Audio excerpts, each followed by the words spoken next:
Jangan lupa like, komen, dan subscribe channel YouTube TVRI Bengkulu dan nyalakan lonceng notifikasinya.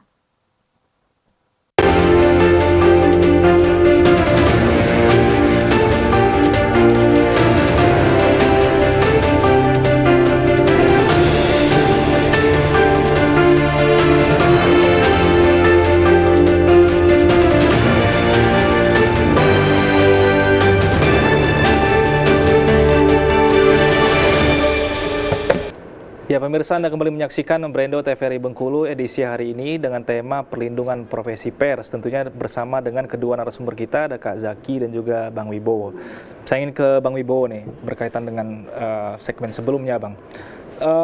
Situasi seperti apa, Bang, yang tidak diharapkan sehingga para wartawan, insan pers ini harus dilindungi dalam menjalankan tugas dan kewajibannya, gitu, Bang? Yang pertama bahwa wartawan ini kan betul tadi kalau asasinya memang bukan cuma wartawan, setiap masyarakat itu berhak untuk memperoleh, mengakses, mengolah informasi untuk disampaikan kepada kecuali informasi yang dikecualikan. Nah, pers ini kan punya salah satu fungsi selain fungsi yang lain yaitu adalah fungsi kontrol sosial. Nah, dalam fungsi kontrol sosial inilah terkadang hak-hak sebagai wartawan itu diintimidasi, terus diintervensi oleh kekuasaan ataupun kekuatan tertentu ya. Nah, tapi kembali lagi pada persoalan tadi, sekarang ini eranya era digital, era informasi yang serba terbuka. Saya rasa kekuasaan itu mungkin masih ada di beberapa daerah, tetapi tidak seperti zaman Orde Baru. Jadi kalau ditengok grafiknya itu sudah sangat inilah. Apalagi setiap tahun itu kalau tidak salah Dewan Pers itu melakukan survei indeks kebebasan pers dan itu semakin membaik. Juga di Bengkulu itu semakin membaik, artinya apa? Intervensi alat-alat kekuasaan juga penguasa itu tidak seperti di zaman Orde Baru. Contohnya kemarin ada wartawan yang diperiksa di Polda Bengkulu sebagai saksi itu ya, bukan dalam kasus delik pers. Itu teman-teman kan solidaritasnya cukup tinggi, baik dari kita PWI termasuk beliau juga, saya secara pribadi juga turut mendampingi. Padahal itu sebatas diperiksa sebagai saksi ya, bukan sebagai terlapor ya. Apalagi kalau terlapor gitu, tentunya solidaritasnya itu cepat terkoneksi gitu. Jadi saya pikir terkait kemerdekaan pers atau perlindungan pers itu pada hari ini itu sudah cukup baik. Karena siapapun yang akan menggerus pers, kalau istilah Bung Zaki tadi itu membredel, itu pasti kita lawan bersama-sama. Organisasinya banyak sekarang. Ada PWI, ada AJI, belum lagi SMSI, JMSI, macam-macam. Dan ada ormas-ormas yang memang dia tidak terikat dengan sebagai konstituen Dewan Pers, tapi satu profesi.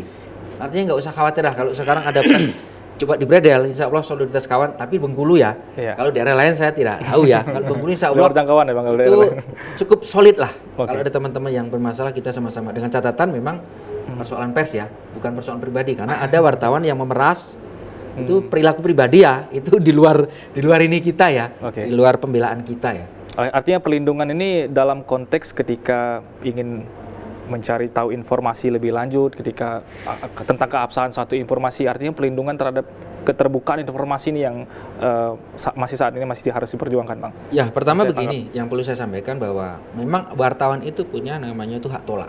Dan hak tolak ini kan berlaku ketika seseorang itu memperoleh narasumber, tapi narasumber ini menolak meminta namanya tidak disebutkan. Ini kan dalam fungsi pers yang kontrol sosial. Misalnya ada seseorang yang ingin mengungkap sebuah kasus korupsi, kasus penyimpangan, tapi dia meminta namanya tidak disebutkan. Ini berlaku hak tolak. Disinilah berlaku perlindungan wartawan tadi. Jadi wartawan nggak boleh dilaporkan atas menyembunyikan informasi tadi. Dikriminalisasi lah. Ya, nggak bisa itu ya. Terus masalah solidaritas tadi, kita juga punya, selain sifatnya solidaritas, kita juga dari SMSI, PWI juga punya lembaga bantuan hukum. Itu yang paling penting. Masalah itu kita siapkan untuk itu. Tapi alhamdulillah sejauh ini di Bengkulu, selama kurang lebih saya 10 tahun bermedia itu, nggak terlalu inilah kasus pers. Bisa dikatakan dan semuanya masih dalam jangkauan yang masih bisa kita ini cover bersama-sama. Bang. Saya ini ke Kak Zaki nih. Bicara instrumen hukumnya nih, Bang. Tadi kan Abang di awal menjelaskan bahwa saat ini kan melalui Undang-Undang Pers salah satunya instrumen hukum Undang-Undang 49 ini kan sebenarnya sudah menjamin khususnya masalah kebebasan pers. Kemudian juga dijamin dalam pasal 8 bahwa setiap insan pers dan juga wartawan itu dijamin di mata hukum. Kemudian di pasal 18 ada ancaman pidananya bahkan yang melawan hukum untuk menghalangi tugas dan tanggung jawab seorang wartawan itu sendiri. Tapi ini kan masih abstrak sekali, Bang. Kalau bicara perlindungan hukum, setiap masyarakat pun dapat perlindungan hukum. Setiap profesi dapat perlindungan hukum, bukan hanya wartawan saja. Ini kan masih sangat abstrak. Jadi seperti apa itu perlindungan secara konkretnya, Bang, terhadap wartawan saat ini yang menjalankan tugas dan fungsinya saat ini, instrumen hukumnya, Bang? Ya, perlindungan hukum yang dimaksud dalam Undang-Undang Pers itu adalah perlindungan terhadap kerja-kerja jurnalistik. Ya, jadi mana wartawan sebagai sebuah profesi dan mana orang yang bekerja sebagai wartawan sebagai dia pribadi sebagai warga negara. Ya. Jadi yang dilindungi itu adalah pekerjaan jurnalistiknya. Apa pekerjaan jurnalistik? Ya yang 6M itu yang kita kenal itu, mencari, memperoleh, memiliki, menyimpan, mengolah dan menyebarluaskan informasi. Ya. Jadi itu terkait penyebarluasan berita. Ya. Nah, selagi dalam koridor kerja-kerja jurnalistik itu wartawan mendapat perlindungan hukum. Jadi tak boleh wartawan itu dipenjara gara-gara dia nulis berita. Itu yang dimaksud oleh undang-undang itu. Jadi kalau ada pihak yang keberatan, tidak puas, tidak suka terhadap suatu pemberitaan, ya merasa disudutkan, nah itu undang-undang sudah menyiapkan mekanisme penyelesaiannya sendiri. Apa? Ya, ada hak jawab, hak koreksi.